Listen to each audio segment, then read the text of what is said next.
আগরতলা খোয়াই জাতীয় সড়কের মোহনপুর এলাকায় এক বীভৎস পথ দুর্ঘটনা সংঘটিত হয়েছে মঙ্গলবার। পেছন দিক থেকে আসা একটি লরি একটি বাইকের মধ্যে সজোরে ধাক্কা দেয়।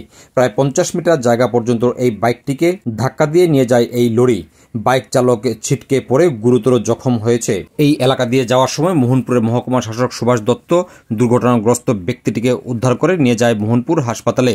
এদিকে লরি চালক গাড়ি নিয়ে পালিয়ে যাওয়ার সময় রাস্তার পাশে দুর্ঘটনার কবলে পড়ে নিজেও পরবর্তী সময়ে লরি চালক ঘটনাস্থল থেকে পালিয়ে গেছে। যতদূর জানা গেছে, অত্যন্ত গতিবেগে এই লরিটি আসার সময় বাইক চালকের পেছন দিকে সজোরে ধাক্কা দেয়। এতে গুরুতর আহত হয়েছেন বাইক চালক বিক্রম উরাং নামে এক যুবক। ওনার বাড়ি সিমনা এলাকাতে। বাইকটি একেবারেই দুমড়ে মুচড়ে গেছে। এই দুর্ঘটনাতে বাইক চালক গুরুতর জখম হয়ে বর্তমানে জিবিপি হাসপাতালে চিকিৎসাধীন।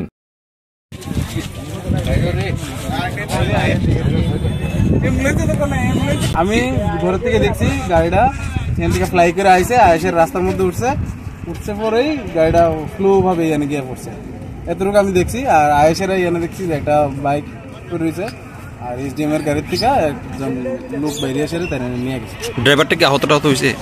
এই ড্রাইভার আহতটা দেখছি না, আমরা এনে আসলাম তখন দেখছি ড্রাইভার বাইরে এসে দৌড় মারছে।